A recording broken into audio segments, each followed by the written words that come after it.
هو الذي أنزل عليك الكتاب منه آيات محكمات هن أم الكتاب، وہی ہے جس نے تم پر یہ کتاب اتاری، اس کی کچھ آیتیں صاف معنی رکھتی ہیں، وہ کتاب کی اصل ہیں۔ الحمدللہ رب العالمین والصلاة والسلام علی سید الانبیاء والمرسلین، اما بعد فاعوذ باللہ من الشیطان الرجیم، بسم اللہ الرحمن الرحیم۔ الصلاة والسلام علیکہ یا رسول اللہ وعلی آلکہ واصحابکہ یا حبیب اللہ۔ الصلاة والسلام علیکہ یا نبی اللہ وعلی آلکہ واصحابکہ یا نور اللہ۔ مدنی چینل کے ناظرین، سلسلہ ہے احکام قرآن، اور اس سلسلے کے اندر آج جس آیت مبارکہ کا انتخاب کیا گیا ہے وہ ہے سورہ بقرہ کی آیت نمبر 282، قرآن پاک کی سب سے طویل آیت مبارکہ۔ اس آیت مبارکہ میں اللہ تبارک و تعالیٰ نے بعض کاروباری لین دین کے متعلق احکام بیان فرمائے ہیں۔ طویل آیت مبارکہ ہے، تقریباً 9 حصوں میں 9 ٹکڑوں میں ہم جو ہے اس آیت مبارکہ کو زیر بحث لے کر آئیں گے، اور آیت مبارکہ کی تلاوت بھی مختلف حصوں میں سنیں گے، اور ساتھ ہی ساتھ اس کے جو نکات ہیں اس پر گفتگو کرتے رہیں گے۔ آئیے سب سے پہلے تو دیکھتے ہیں کہ پہلے حصے میں ہم کن نکات پر گفتگو کرنے جا رہے ہیں۔ آیت مبارکہ کے اس حصے میں شامل عنوان ادھار سودوں کے متعلق اللہ تعالیٰ نے کیا حکم بیان کیا ہے۔ آئیے سب سے پہلے آیت مبارکہ کے پہلے حصے کی تلاوت اور ترجمہ سنتے ہیں۔ قرآن کی روشنی، یا ایہا الذین آمنوا اذا تداینتم بدین الی اجل مسمی فاکتبوہ۔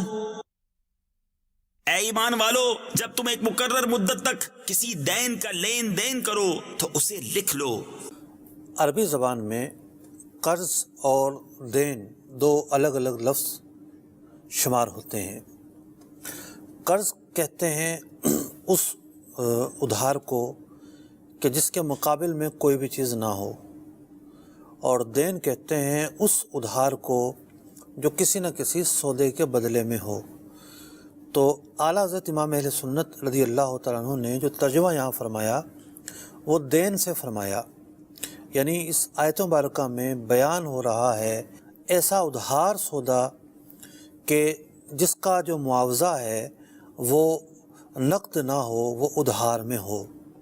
اس آیت مبارکہ کا جو اسلوب ہے یہ تمام ہی سودوں سے متعلق ہے جو ادھار میں کیے گئے ہوں، لیکن حضرت ابن عباس رضی اللہ تعالیٰ عنہ فرماتے ہیں کہ آیت مبارکہ کا یہ حصہ بے سلم سے متعلق ہے، اور بے سلم کو مداینہ بھی کہتے ہیں، اس کا دوسرا جو نام ہے وہ مداینہ ہے، مقارضہ بھی کہتے ہیں۔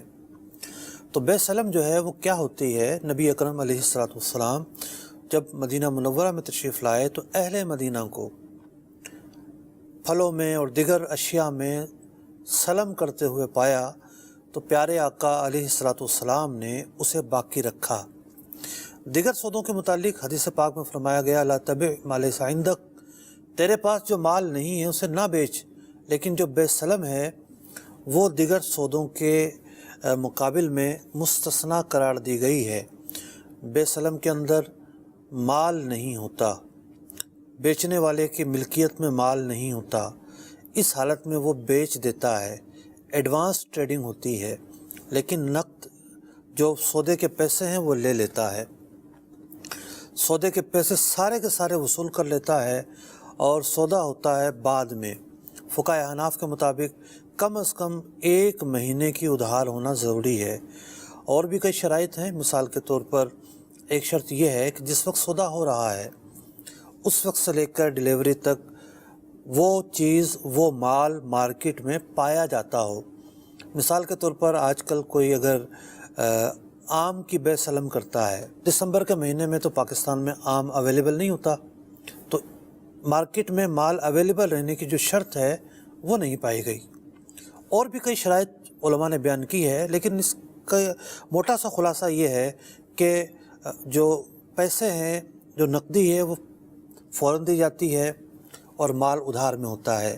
1 مہینے سے زیادہ کی ادھار ہونی چاہیے، 1 مہینے یا زیادہ کی، اور بھی بہت ساری شرائط ہیں، یعنی مال متعین ہو، قسم متعین ہو، کس جنس سے ہوگا، کس تول سے تلے گا، پہنچ ہوگا نہیں ہوگی، اور ایک بنیادی شرط یہ ہے کہ مال سودا ہونے سے لے کر ڈیلیوری تک مارکیٹ میں موجود ہو۔ تو چونکہ اس کے اندر مال مؤخر ہوتا ہے، بے سلم میں مال بعد میں دیا جاتا ہے، لہٰذا ایسے سودے کو خاص طور پر بیان کیا گیا کہ اس کی نوعیت، اس کی صورت، اس کی کنڈیشن، اس کی شرائط تحریر میں لائی جائیں، لکھ لیا جائے کہ کیا ہونا ہے۔ تو اس آیت مبارکہ کے اندر یہ بیان کیا گیا کہ ادھار سودے کے اندر کیا کرنا چاہیے۔ آئیے اگلے موضوع کی طرف بڑھتے ہیں، دیکھتے ہیں جو ہمارا اگلا موضوع ہے اس آیت مبارکہ کے اگلے حصے پر جو مشتمل ہے اس میں کیا نکات ہیں۔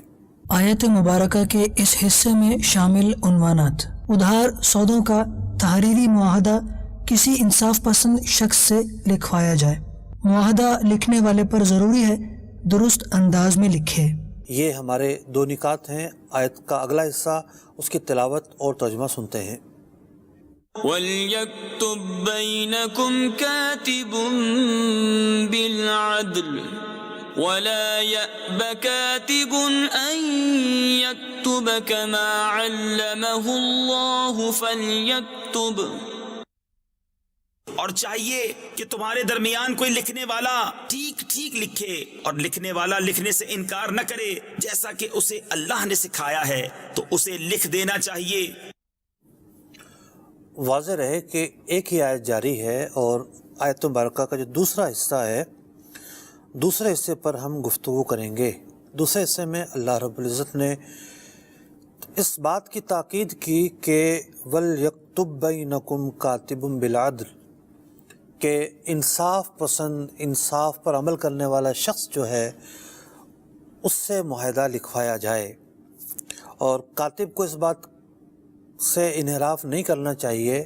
کاتب کو سوچنا چاہیے اللہ تعالیٰ نے اس پر فضل کیا ہے، اس پر احسان کیا ہے، علمہ اللہ، اسے تحریر کرنا سکھایا ہے، فلیکتب، اسے لکھنا چاہیے۔ اب معاہدے کے اندر تحریر میں لے کر آنا، تحریر بلا شبہ ایک ثانوی چیز ہے، اور اصل یہ ہے کہ معاہدہ زبانی ہوتا ہے، ایجاب اور قبول سے معاہدہ مکمل ہو جاتا ہے۔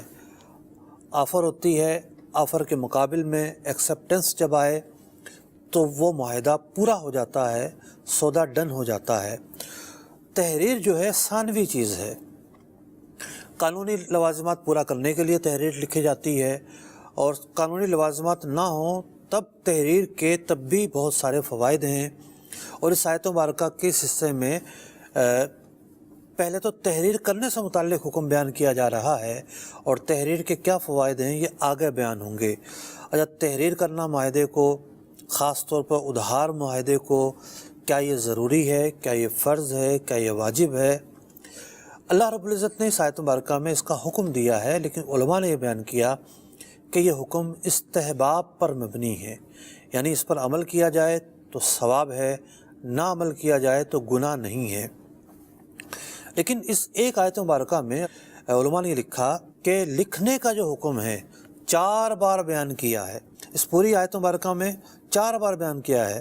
اور آپ نے اس حصے کی جو تلاوت سماعت کی، اس کے اندر کتنی دفعہ آیا ہے؟ وَلْيَكْتُبْ، پھر کہا گیا اَن يَكْتُبَ، پھر کہا گیا فَلْيَكْتُبْ، 3 مرتبہ تو یہاں بیان کر دیا گیا۔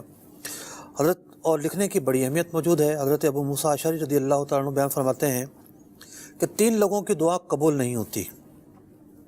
ایک وہ جس کی عورت بد اخلاق ہو اور وہ طلاق نہ دے۔ اچھا، یہ بھی یاد رہے کہ یہ ضروری نہیں ہے کہ بد اخلاق عورت کو طلاق دی جائے، ضروری نہیں ہے، مراد یہ کہ گھر چلتا ہے ہم آہنگی سے اور بندہ جو ہے وہ الجھا رہے اور سکون اسے میسر ہی نہ آئے، تو اس سے بہتر یہ ہے کہ وہ ایسا راستہ تلاش کرے جس میں سکون ہو، جائز راستہ۔ فرمایا دوسرا وہ شخص جو اپنا مال دیوانوں اور بچوں کو سپرد کر دے، یعنی اپنے مال کو ہلاکت پر لگا دے۔ اور فرمایا تیسرا وہ شخص جو بغیر لکھے اور گواہ بنائے قرض دے۔ تو یہ قرض دینا اور معاہدہ کرنا، اس موقع پر تحریر نہ کرنا، یہ دعا میں قبولیت سے رکاوٹ بن سکتا ہے۔ تو تحریر کرنا معاہدوں کو، جو قرض دیا جا رہا ہے اس سے تحریر میں لانا، اس کی دینی فضیلت بھی موجود ہے کہ اس کی وجہ سے دعائیں قبول کی جاتی ہیں۔ آیت مبارکہ کے اگلے حصے کی طرف بڑھ رہے ہیں اور دیکھتے ہیں اگلے حصے میں کن موضوعات پر گفتگو ہو رہی ہے۔ آیت مبارکہ کے اس حصے میں شامل عنوانات: جس پر حق آتا ہے یا آگے چل کر جسے مدعی بننا پڑ سکتا ہے، وہ معاہدوں کا املا کروائے، معاہدوں کے املا کرانے میں کمی بیشی نہ کی جائے۔ آئیے اس آیت مبارکہ کا جو تیسرا حصہ ہے اس کی تلاوت اور ترجمہ سنتے ہیں۔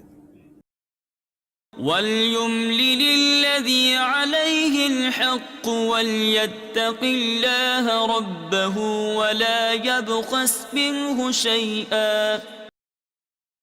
اور جس پر حق آتا ہے وہ لکھاتا جائے، اور اللہ سے ڈرے جو اس کا رب ہے، اور حق میں سے کچھ رکھ نہ چھوڑے۔ ابھی دیکھیے کہ معاہدے کے اندر دو فریق ہوتے ہیں، ایک بیچنے والا، ایک خریدنے والا۔ تو اب معاہدہ کون لکھوائے، یعنی معاہدے کے اندر جو اسلوب ہے، ظاہر بات جب معاہدہ لکھا جائے گا تو دونوں فریق بیٹھے ہوں گے، گواہ بھی بیٹھے ہوں گے، لیکن جو تحریر ہے اس کا اسلوب کیا ہونا چاہیے۔ قرآن مجید فرقان حمید کی یہ آیت مبارکہ اس اسلوب کو بھی بیان کر رہی ہے کہ معاہدے کے اندر اسلوب یہ ہونا چاہیے کہ صاحب حق لکھے، جو ادھار سودا کر رہا ہے، مال اس نے بیچ دیا، پیسے لیے نہیں، صاحب حق وہ ہے۔ اسی طریقے سے جو قرض کے اندر مدیون ہے وہ لکھے گا کہ میں نے اتنا قرضہ لکھا ہے۔ کرایہ داری کا معاہدہ کرتے وقت کرایہ دار لکھے گا کہ میں نے اتنے پیسے میں جو ہے یہ مکان کرایہ پر لیا ہے۔ جس پر حق ہوگا وہی معاہدے کی ورڈنگ اس کی طرف منسوب ہوگی کہ میرے ذمے اتنے پیسے ہیں، یا میں نے اتنے کا مال بیچا ہے، یا میں نے گھر کرایہ پر لیا ہے، یا میں نے یہ قرض جو ہے وہ دیا ہے۔ یہ اسلوب معاہدے کا ہونا چاہیے۔ تو اس آیت مبارکہ میں اس بات کو بھی بیان کیا گیا کہ معاہدہ لکھتے ہوئے کسی قسم کی کوتاہی کا ارتکاب نہ کیا جائے، یعنی جو حقیقت ہے اسی پر عمل کیا جائے، نہ پیسوں میں کمی لکھی جائے، نہ مال میں کمی لکھی جائے۔ مدت طے ہوئی ہے تو مدت میں جو ہے وہ کمی نہ لکھی جائے۔ معاہدہ لکھتے ہوئے کسی قسم کی کوتاہی نہ برتی جائے۔ ولا یبخس منہ شیئا، اور حق میں کچھ رکھ نہ چھوڑے، یعنی جو کچھ واقعہ ہوا ہے، جو کچھ معاہدہ اور سودا ہوا ہے اسی کے مطابق لکھا جائے۔ آیت مبارکہ کے اگلے حصے کی طرف چلتے ہیں اور دیکھتے ہیں چوتھے حصے کے اندر اللہ رب العزت نے معاہدوں کے تعلق سے کیا باتیں بیان کی ہیں۔ سب سے پہلے نکات دیکھتے ہیں، کیا نکات ہمارے سامنے ہیں۔ آیت مبارکہ کے اس حصے میں شامل عنوان: صاحب حق دماغی یا جسمانی کمزوری یا کسی اور وجہ سے املا نہ کروا سکے تو اس کا ولی یا بعض حالات میں اس کا نمائندہ املا کروائے۔ اب جو چوتھا حصہ آیت مبارکہ کا، آئیے اس کی تلاوت اور ترجمہ سنتے ہیں۔ فَإِن كَانَ الَّذِي عَلَيْهِ الْحَقُّ سَفِيهًا أَوْ ضَعِيفًا أَوْ لَا يَسْتَطِيعُ أَن يُمِلَّ هُوَ فَلْيُمْلِلْ وَلِيُّهُ بِالْعَدْلِ۔ پھر جس پر حق آتا ہے اگر بے عقل یا ناتواں ہو یا لکھا نہ سکے تو اس کا ولی انصاف سے لکھائے۔ اب دیکھیے لکھنے کے جزیات اور تفریعات بیان ہو رہی ہیں کہ لکھنے کے اندر جو ہے وہ یہ صورتیں بھی پیش آ سکتی ہیں کہ جس کا مال ہو یا جسے لکھوانا ہو وہ خود کسی عوارض ذاتیہ یا خارجی کی بنیاد پر لکھوا نہ سکے۔ عوارض ذاتیہ کی مثال بیان کی گئی کہ بے عقل ہے یا کمزور و ناتواں ہے، مثال کے طور پر گنگا ہے، املا نہیں کروا سکتا، کیا کرے گا وہ؟ یا کوئی ایسا شخص ہے، تفسیر جلالین میں بیان کیا کہ جو جہاں جس شہر میں معاہدہ ہو رہا ہے اور تحریر جس زبان میں لکھی جانی ہے اس زبان کو نہیں جانتا، تو اس کی طرف سے اس کا مترجم جو ہے وہ املا کروائے گا. اور جو اوپر کے والی صورتیں بیان کی گئیں، یعنی جسمانی یا دماغی کمزوری ہونا، تو اس پر جو ولی ہے، ولی پورا ایک کریکٹر ہے، ولی کیا ہوتا ہے پوری ایک سمجھنے کی چیز ہے. تو ان حالات میں جو ولی ہے وہ املا کروائے گا اور وہ لکھوائے گا معاہدے کو، اور پھر گواہ وغیرہ ہوں گے. تو آیت مبارکہ کا چوتھا حصہ تھا. ہم پانچویں حصے کی طرف چلتے ہیں. آئیے دیکھتے ہیں پانچویں حصے کے اندر جو نکات ہیں وہ کیا نکات ہمارے سامنے ہیں. آیت مبارکہ کے اس حصے میں شامل عنوان: معاہدوں پر 2 مسلمان مرد یا 1 مرد 2 عورتوں کو گواہ بنا لیا جائے. قرآن پاک کے اندر یہ حکم بیان کیا گیا کہ معاہدوں پر 2 مسلمان مرد یا 1 مرد 2 عورتوں کو گواہ بنایا جائے. آئیے پانچویں حصے کی اسی ایک آیت مبارکہ کے پانچویں حصے کی تلاوت اور ترجمہ سنتے ہیں. واستشهدوا شهيدين من رجالكم فإن لم يكونا رجلين فرجل وامرأتان ممن ترضون من الشهداء أن تضل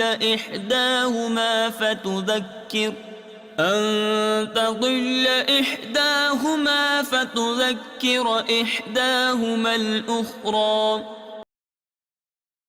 اور 2 گواہ کر لو اپنے مردوں میں سے، پھر اگر 2 مرد نہ ہوں تو 1 مرد اور 2 عورتیں. ایسے گواہ جن کو پسند کرو کہ کہیں ان میں ایک عورت بھولے تو اس ایک کو دوسری یاد دلاوے.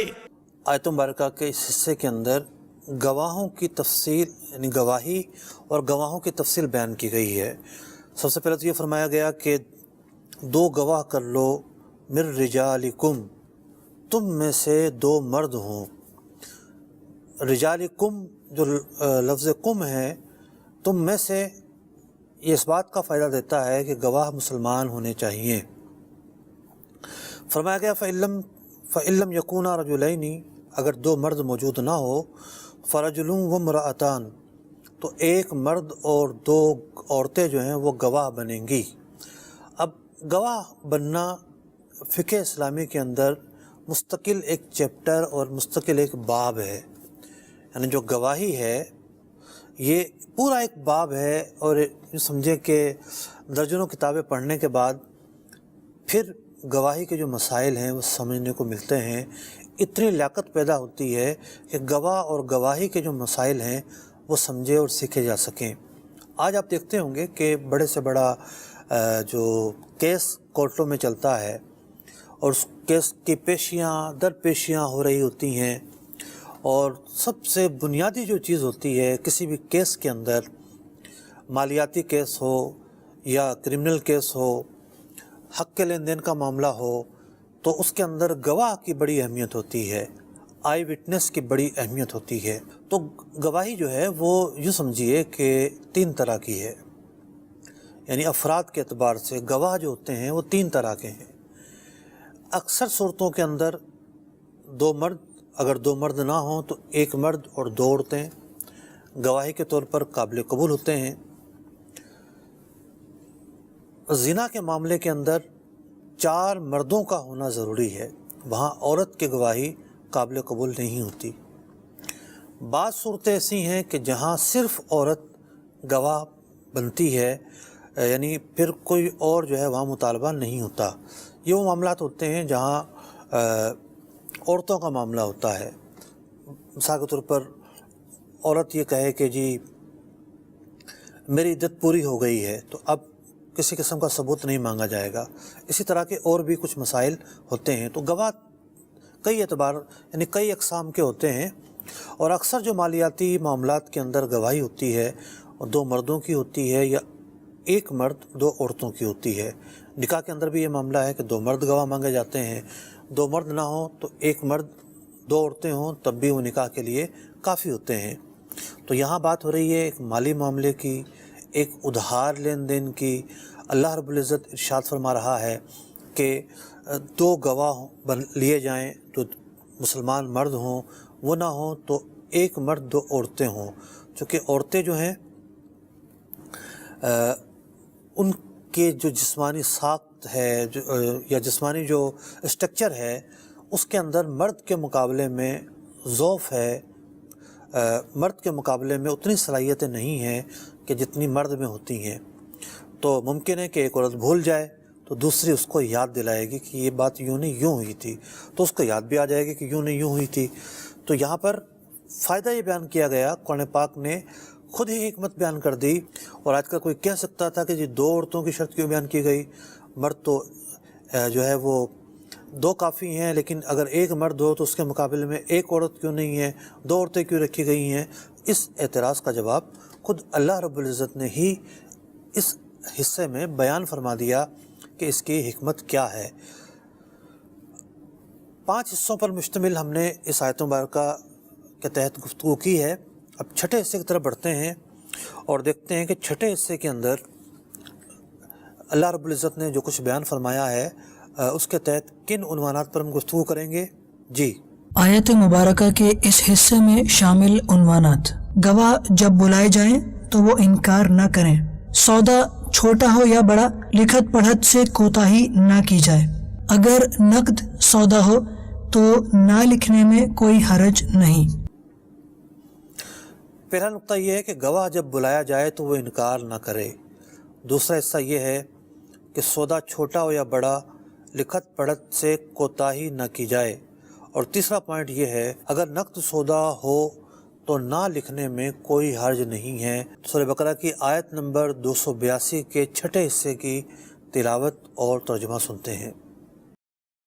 ولا يأبى الشهداء إذا ما دعوا ولا تسأموا أن تكتبوه صغيرا أو كبيرا إلى أجله ذلكم أقسط عند الله وأقوم للشهادة وأدنى ألا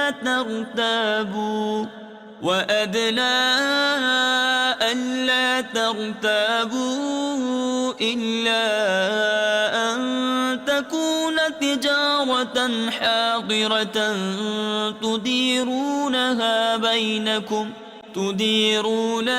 بينكم فليس عليكم جناح ألا تكتبوها۔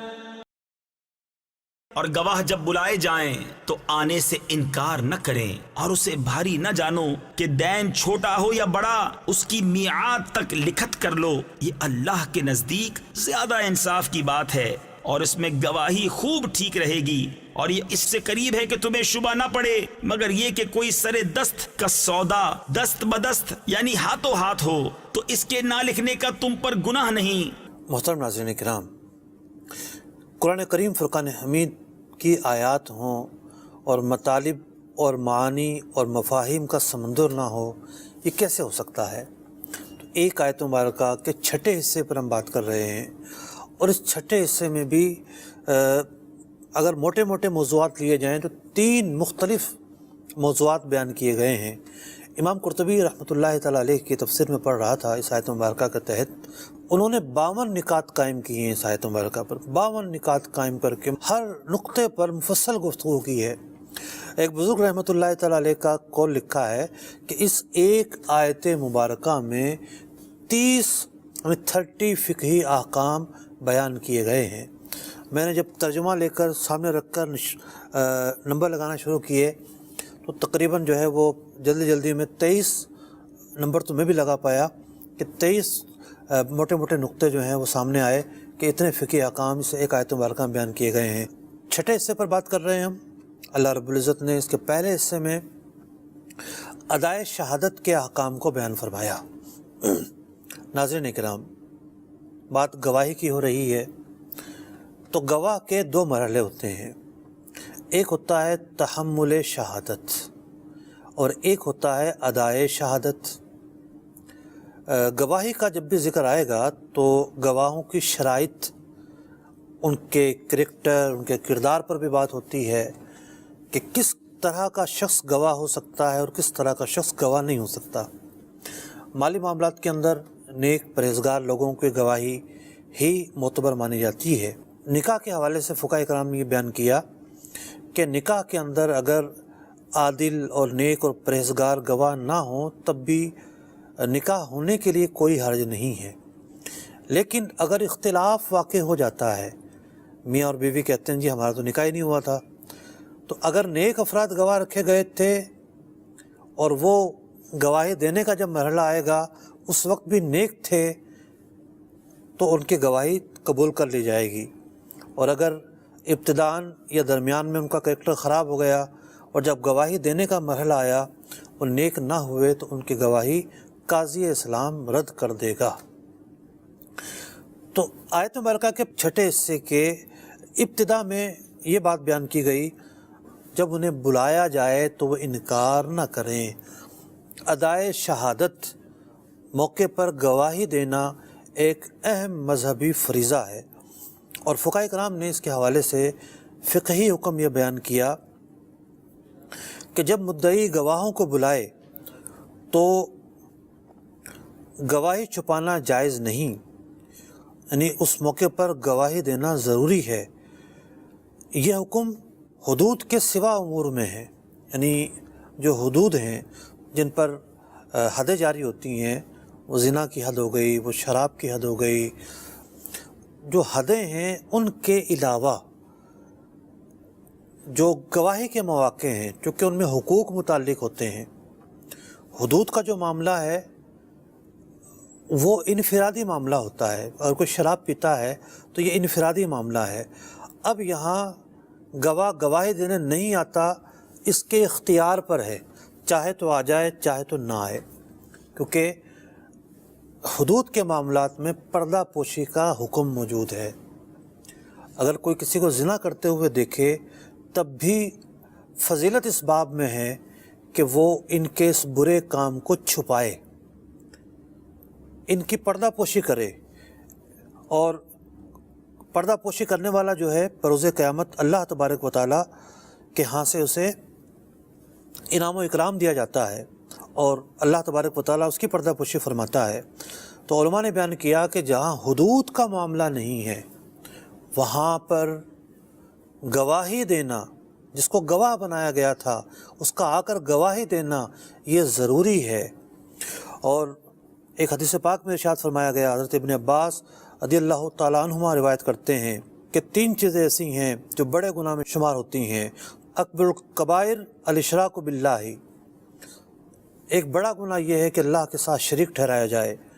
دوسرا گناہ کیا ہے؟ شہادت زور، کہ جھوٹی گواہی دینا بڑا گناہ ہے۔ اور تیسرا بڑا گناہ کیا ہے؟ فرمایا کتمان الشہادہ، کہ گواہی کو چھپانا یہ تیسرا بڑا گناہ ہے۔ میں بیان کر چکا کس موقع پر گواہی چھپانا جائز ہے۔ جو حدود کے مواقع ہیں وہاں گواہی دینا یا نہ دینا اختیار میں ہے، لیکن جہاں چوری کا معاملہ ہے اور چور پر گواہی کی بنیاد پر صاحب مال کا مال واپس ملے گا تو وہاں یہ ہے کہ گواہی دینے کی تاکید موجود ہے، وہاں گواہی دینا ضروری ہوگا۔ تو سب سے پہلے تو یہ بیان کیا گیا کہ جو گواہ ہیں جب گواہی کے لیے بلائے جائیں تو انہیں انکار کرنے کی گنجائش نہیں ہے۔ مالی معاملات کے اندر، حقوق کے معاملات کے اندر یہ ضروری ہے ان پر کہ وہ آ کر گواہی دیں گے۔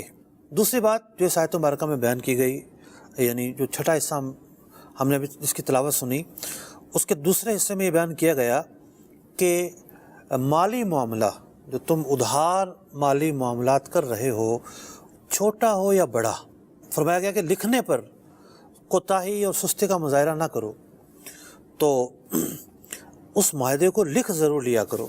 فرمایا گیا ذالکم اقسط عند اللہ، یہ معاملہ انصاف کے زیادہ قریب ہے، اور اقوم للشہادہ، لکھا ہوا جو معاملہ ہے اس میں شبہات پیدا ہونے کی گنجائش ہے وہ نہیں ہوتی، لہٰذا شبہات سے بچنے کے لیے معاہدوں کو لکھ لیا کرو، تحریر میں لے کر آ جایا کرو۔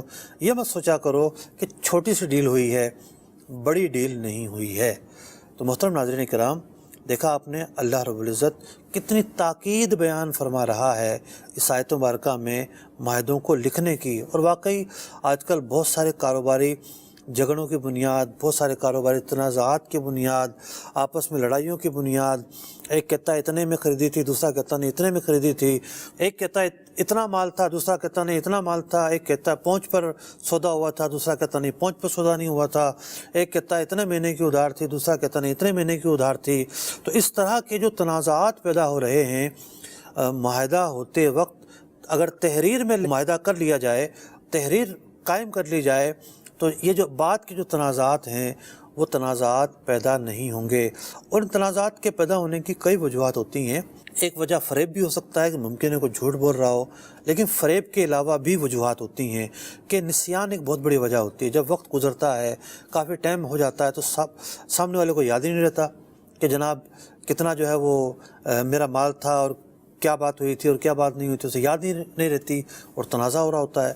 بعض اوقات ایسا بھی ہوتا ہے کہ سامنے والا بہت کرائسس میں ہوتا ہے اور وہ یاد کرنے کی کوشش ہی نہیں کرتا. وہ کہتا ہے اگر میں نے یاد کی تو میرا نقصان ہو جائے گا، چلو اس دعوے پر پیسے آ رہے ہیں آنے دو. تو یہ بھی ایک فریب ہی کی صورت ہے. تو وقت جب گزرتا ہے تو بہت سارے عوامل پیدا ہو جاتے ہیں کہ بندہ جو ہے وہ پھر اختلاف کرتا ہے، نہیں یہ بات ہوئی تھی ہماری، یہ نہیں یہ بات ہوئی تھی.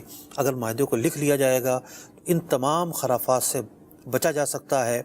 یاد رہے کہ دین اور شریعت اللہ رب العزت نے جو نازل فرمائی ہے اس کے مقاصد ہیں، اور اس میں سے ایک مقصد یہ بیان کیا گیا کہ حفظ مال ایک بڑا مقصد ہے.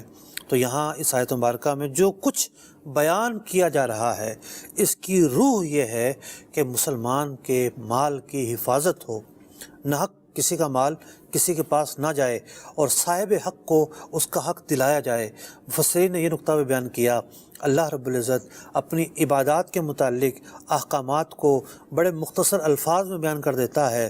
فرماتا ہے اقیم الصلاۃ، نماز پڑھو. نماز پڑھنے کی کیفیت، تفصیل قرآن پاک میں بیان نہیں کی گئی، احادیث مبارکہ میں بیان کی گئی. لیکن جہاں مالی معاملے کی بات آئی ہے اللہ رب العزت نے مختصر حکم بیان نہیں فرمایا، بلکہ قرآن پاک کی سب سے بڑی آیت مبارکہ مالی معاملات سے متعلق ہے. یہ آیت مبارکہ سورہ بقرہ کی 282 نمبر آیت مبارکہ جس کے متعلق آج ہم سن رہے ہیں. مالی معاملات سے متعلق کتنے احکام بیان کیے جا رہے ہیں. ہم نے آیت مبارکہ کے چھٹے حصے پر بات کی، 2 نکات پر گفتگو ہوئی. تیسرا نقطہ یہ ہے جو اس آیت مبارکہ میں بیان ہوا، اگر نقد سودا ہو رہا ہے پھر کوئی حرج نہیں ہے، یعنی پھر وہ تاکید نہیں رہتی. اگر تحریر میں نہ لایا جائے نقد سودا تو پھر کوئی مسئلہ نہیں ہے. تو فرمایا گیا الا ان تکون تجارۃ حاضرہ، اگر نقد سودا ہے اور مال قبضے میں اس وقت دے دیا جاتا ہے تو کوئی حرج نہیں ہے کہ تم اس معاہدے کو تحریر میں نہ لاؤ، تو کوئی حرج نہیں ہے. تو چھٹے حصے کو ہم نے سماعت کیا. آئیے آیت مبارکہ کے 7ویں حصے کی طرف چلتے ہیں. اللہ رب العزت 7ویں حصے میں کیا بیان فرما رہا ہے اس کے نکات کو پہلے دیکھتے ہیں. آیت مبارکہ کے اس حصے میں شامل عنوانات: اگر نقد سودا ہو تب بھی لکھنا اور تحریری معاہدہ کرنا بہتر ہے. نہ ہی لکھنے والا تکلیف دے نہ گواہ، نہ یہ کہ نہ لکھنے والے کو تکلیف دی جائے نہ گواہ کو. آئیے سورہ بقرہ کی آیت نمبر 282 کے 7ویں حصے کی تلاوت اور ترجمہ سنتے ہیں. وَأَشْهِدُوا إِذَا تَبَايَعْتُمْ وَلَا يُضَارَّ كَاتِبٌ وَلَا شَهِيدٌ. اور جب خرید و فروخت کرو تو گواہ کر لو، اور نہ کسی لکھنے والے کو ضرر دیا جائے، نہ گواہ کو، یا نہ لکھنے والا ضرر دے نہ گواہ. خرید و فروخت پر گواہ بننا. خود نبی اکرم علیہ الصلوۃ والسلام نے کئی مواقع پر خرید و فروخت فرمائے گواہ نہیں ہوتے تھے. تو گواہ کی یہاں تاکید ہے، جتنا زیادہ ہو بہتر ہے، لیکن ضروری نہیں ہے. ایک موقع پر ایسا بھی آیا کہ ایک شخص نے مطالبہ کیا اور اس وقت کوئی گواہ نہیں تھا، حضرت خزیمہ تھے. تو انہوں نے عرض کی یا رسول اللہ صلی اللہ علیہ وسلم میں گواہی دیتا ہوں، گھوڑے کا ایک سودا ہوا تھا، میں گواہی دیتا ہوں. سرکار نے فرمایا تم تو موجود ہی نہیں تھے۔ انہوں نے عرض کی یا رسول اللہ صلی اللہ علیہ وسلم، آپ پر جو میں ایمان لایا ہوں میں آپ کو سچا سمجھتا ہوں اور میں بغیر دیکھے آپ کے متعلق گواہی دیتا ہوں۔ خیر ان کی گواہی 2 مردوں کے برابر کر دی گئی تھی۔ تو اس آیت مبارکہ میں اگلے حصے میں بیان کیا گیا کہ جب خرید و فروخت کرو تو گواہ کر لیا کرو، خواہ خرید و فروخت نقد ہو یا ادھار ہو، بغیر کسی قید کے بیان کیا گیا۔ اور مفسرین نے یہی بھی لکھا کہ اگر نقد خرید و فروخت ہو جب بھی گواہ بنانے کی فضیلت ہے، اس میں حکمتیں ہیں، اس کے فوائد ہیں۔ اگلے حصے میں بیان کیا گیا کہ ولا یدار کاتب ولا شہید، لفظ یدار جو ہے معروف معنی بھی اس کے ہو سکتے ہیں اور مجہول معنی بھی ہو سکتے ہیں، کیونکہ وزن اس کا ایسا ہے یہاں پر مضاعف ہونے کی بنیاد پر کہ اعراب ایک ہی رہے گا لیکن معنی جو ہے وہ دونوں نکل سکتے ہیں۔ پہلا معنی کی بنیاد پر تفسیر یہ ہوگی کہ ایسا نہ کرو کہ کاتب اور گواہوں کو تم نقصان پہنچاؤ، اس طرح کہ وہ اپنی ضرورتوں میں مشغول ہیں، انہیں مجبور کرو آؤ بھی آؤ گواہ بن جاؤ، آؤ بھی آؤ لکھ دو، یا ان سے اگر لکھواؤ تو لکھوانے کے اگر پیسے مقرر ہوتے ہیں تو پیسے ادا نہ کرو، یا گواہوں کو اگر کسی دوسرے شہر لے کر جاؤ تو سفر کا خرچہ نہ دو، یعنی گواہوں کو بلا وجہ تکلیف نہ دو۔ دوسرے معنی کے اعتبار سے ترجمہ یہ بنے گا کہ جو گواہ بنے، جو محرر ہو، جو لکھنے والا ہو، ہمارے اسٹامپ وینڈر لکھتے ہیں عام طور پر، ان پر یہ ضروری ہے کہ وہ اعتدال کا راستہ نہ چھوڑیں۔ ایسا نہ ہو کہ ہو کچھ اور لکھ کچھ دیں، یا جو گواہ ہے وہ جب گواہی دینے کا معاملہ آئے تو تحریف اور تبدل کر دے۔ تو حقائق کو نہ تو توڑنے کی اجازت ہے اور نہ اس بات کی اجازت ہے جو گواہ ہے، جو محرر یا اسٹامپ وینڈر ہے، اس کے ساتھ نا انصافی کی جائے۔ آیت مبارکہ کے اگلے حصے کی طرف چلتے ہیں، 8واں حصہ۔ آیت مبارکہ کے اس حصے میں شامل عنوان گواہ یا کاتب کو تکلیف دینا یا گواہ یا کاتب کا تکلیف دینا فسق اور برائی ہے۔ آئیے 8ویں حصے کی تلاوت اور ترجمہ سنتے ہیں۔ وَإِن تَفْعَلُوا فَإِنَّهُ فُسُوقٌ بِكُمْ، اور جو ایسا کرو تو یہ تمہارا فسق ہوگا۔ اس آیت مبارکہ میں یہ بیان فرمایا، یعنی پچھلے حصے سے ہی آگے ربط قائم ہو رہا ہے کہ گواہ کو نقصان پہنچانا یا لکھنے والے کو نقصان پہنچانا، یا دوسرے معنی کے اعتبار سے گواہ کا خود نقصان پہنچانا سامنے والے کو، یا لکھنے والے کا خود نقصان پہنچانا سامنے والے کو۔ آج کل دیکھیں کتنے ایسے معاملات ہیں کہ جو لکھنے والے ہیں، یعنی وہ محکموں کے لوگ ہیں جو دفتروں میں بیٹھے ہوئے ہیں، وہ جعلی ڈاکومنٹ بنا دیتے ہیں، جعلی جو کام ہے وہ کر دیتے ہیں، ایک پلاٹ کی 4-4 5-5 فائلیں بن رہی ہوتی ہیں۔ تو یہ سب لکھت پڑھت کی بددیانتیاں، اس کے متعلق اللہ تعالیٰ فرما رہا ہے فَإِنَّهُ فَسُوقٌ بِكُمْ، یہ برے کام ہیں، یہ ہلاکت میں ڈالنے والے کام ہیں، مسلمانوں کا ان سے بچنا ضروری ہے۔ 9ویں حصے کی طرف چلتے ہیں۔ 9ویں حصے کے اندر اللہ رب العزت کیا ارشاد فرما رہا ہے، اس کا جو مرکزی نقطہ ہے وہ یہ ہے۔ آیت مبارکہ کے اس حصے میں شامل عنوان اللہ سے ڈرو، وہ تمہیں جن احکامات کا حکم دیتا ہے ان کی پیروی کرو۔ 9ویں حصے کی تلاوت اور ترجمہ سنتے ہیں۔ وَاتَّقُوا اللَّهَ وَيُعَلِّمُكُمُ اللَّهُ وَاللَّهُ بِكُلِّ شَيْءٍ عَلِيمٌ۔ اور اللہ سے ڈرو اور اللہ تمہیں سکھاتا ہے اور اللہ سب کچھ جانتا ہے۔ آخر حصے میں بڑے واضح طور پر فرما دیا گیا کہ تقوی اور پرہیزگاری، اللہ سے ڈرنا ضروری ہے، اور جو کچھ اس آیت مبارکہ میں تمہیں سکھایا گیا اس پر عمل کرو۔ اللہ تعالیٰ جانتا ہے، خوب جانتا ہے، بہتر جانتا ہے، وہ علام الغیوب ہے، بلا شبہ وہ ہر چیز جانتا ہے، ظاہر بھی جانتا ہے، باطن بھی جانتا ہے۔ آج ہم دنیا میں تو دھوکہ دے سکتے ہیں لیکن اللہ تعالیٰ کے مواخذے سے خود کو نہیں بچا سکتے۔ محترم ناظرین کرام، سورہ بقرہ کی آیت نمبر 282، کتنے زیادہ اس آیت مبارکہ میں معنی اور مفہوم بیان کیے گئے ہیں۔ اگر اس آیت مبارکہ کے صرف اسلوب کو دیکھا جائے، یعنی جو ظاہری الفاظ ہیں صرف اس کو دیکھا جائے اور ان ظاہری الفاظوں سے کیا کیا فقہی مسائل نکلتے ہیں اس کی اگر فہرست دیکھی جائے تو ایک طویل فہرست بنتی ہے، اور اگر چھپے ہوئے معنی اور استدلال اگر دیکھا جائے تو نہ جانے وہ فہرست کتنی طویل ہو جائے گی۔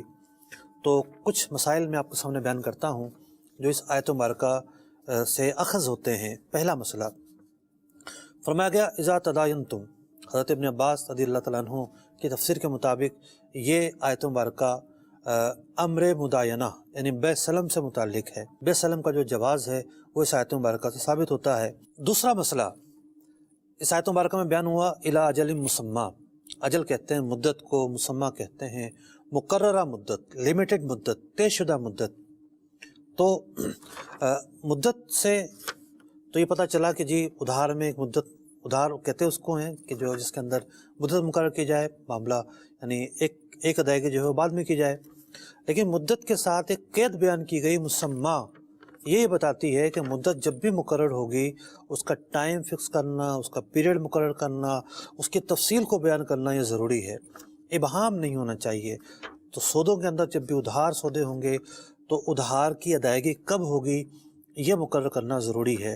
تیسرا مسئلہ فرمایا گیا وَلْيَكْتُبْ بَيْنَكُمْ، یعنی معاہدوں کو تحریر میں لایا جائے۔ اس آیت مبارکہ کے اندر معاہدوں کو تحریر میں لانے کی تاکید بیان کی گئی۔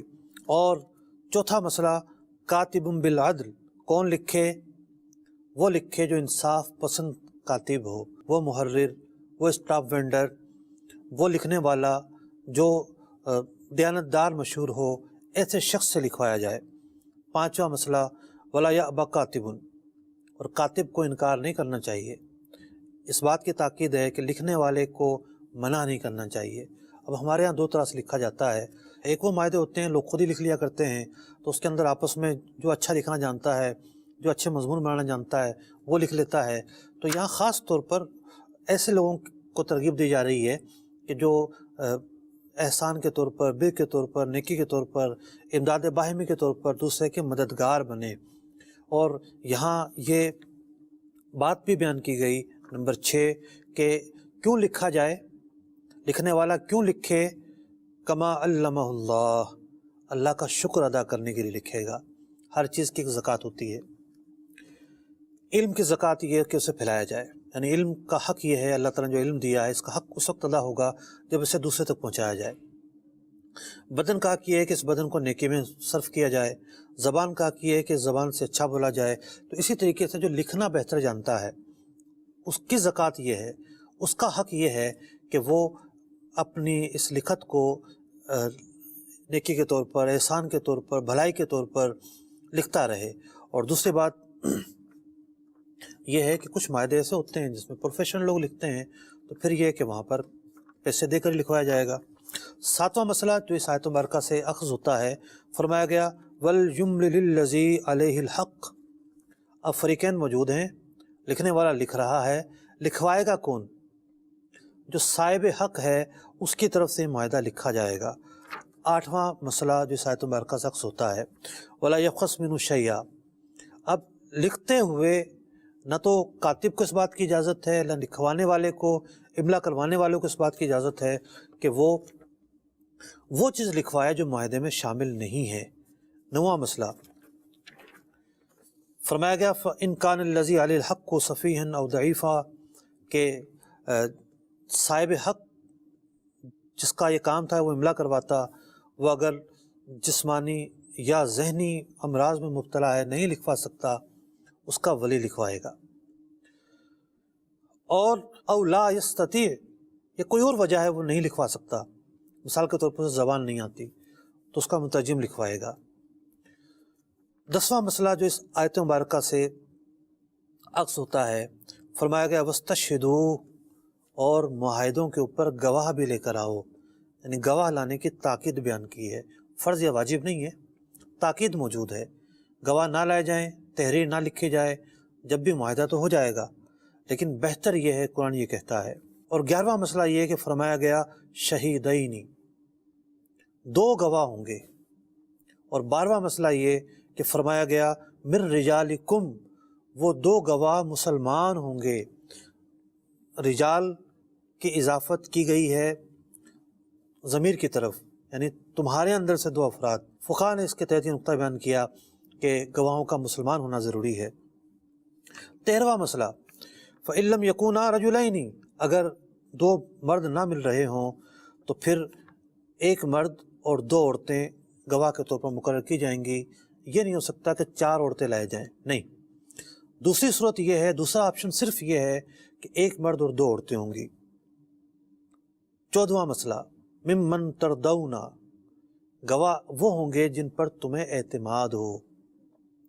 ہر شخص گواہ نہیں بن سکتا. 15واں مسئلہ یہ بیان کیا گیا, وَلَا يَأْبَ الشُّهَدَاءُ إِذَا مَا دُعُوا, کہ جب گواہوں کو ادائیگی شہادت کے لیے بلایا جائے تو کتمان شہادت ان کے لیے حلال نہیں, گواہی دینا ان پر ضروری ہوگا. فقہاء نے بیان کیا کہ حدود کے علاوہ اور معاملات کے اندر گواہی دینا ضروری ہے, اور حدود کے معاملات میں گواہی دینا یا نہ دینا یہ اختیار ہے. 16واں مسئلہ یہ بیان کیا گیا, وَلَا تَسْمَعُوا أَن تَكْتُبُوا صَغِيرًا أَوْ كَبِيرًا, معاہدے چھوٹے ہوں یا بڑے ہوں انہیں تحریر میں لانے پر سستی نہ کریں. معاہدوں کو تحریر میں لانے کی یہاں تاکید بیان کی گئی. 17واں مسئلہ یہ بیان کیا گیا, إِلَّا أَن تَكُونَ تِجَارَةٌ حَاضِرَةٌ تُدِيرُونَهَا, اور اگر تجارت نقد ہو رہی ہو تو تحریر میں نہ لایا جائے تو کوئی حرج نہیں ہے. 18واں مسئلہ, وَأَشْهِدُوا إِذَا تَبَايَعْتُمْ, کہ جب بھی خرید و فروخت کرو گواہ مقرر کر لیا کرو. یعنی وہ خرید و فروخت نقد ہو یا ادھار ہو, دونوں کی تاکید اس آیت مبارکہ کے اس حصے سے بیان ہو رہی ہے. 19واں مسئلہ, وَلَا يُضَارَّ كَاتِبٌ وَلَا شَهِيدٌ, نہ تو گواہ کو اذیت پہنچاؤ اور نہ ہی لکھنے والے کو. اور دوسری تفسیر کے مطابق, دوسرے معنی کے مطابق یہ ترجمہ ہوگا کہ نہ گواہ فریقین کو نقصان پہنچائے یا کسی ایک فریق کو, اور نہ ہی لکھنے والا فریقین یا کسی ایک فریق کو نقصان پہنچائے. 20واں مسئلہ, وَإِن تَفْعَلُوا فَإِنَّهُ فُسُوقٌ بِكُمْ, اگر یہ نقصان پہنچانے کا معاملہ ہوگا تو یہ فسق ہوگا, یعنی اذیت مسلم ہوگی, اذیت مسلم گناہ پر مشتمل ہوگی. تو تقریباً 20 مسائل تو خلاصے کے طور پر ایک سرسری اور ایک طائرانہ نگاہ ڈالتے ہوئے میں نے آپ کے سامنے بیان کیے, اور اگر اور گہری نگاہ ڈالی جائے تو مزید درجنوں مسائل اس ایک آیت مبارکہ سے اخذ کر کے بیان کیے جا سکتے ہیں. اللہ تبارک و تعالیٰ قرآن کے فہم عطا فرمائے. اللہ تبارک و تعالیٰ قرآن کا سمجھنا, سمجھانا, اس پر عمل کرنا, اس کی توفیق ہمیں عطا فرمائے. آمین بجاہ النبی الامین صلی اللہ تعالیٰ علیہ وسلم. قرآن کے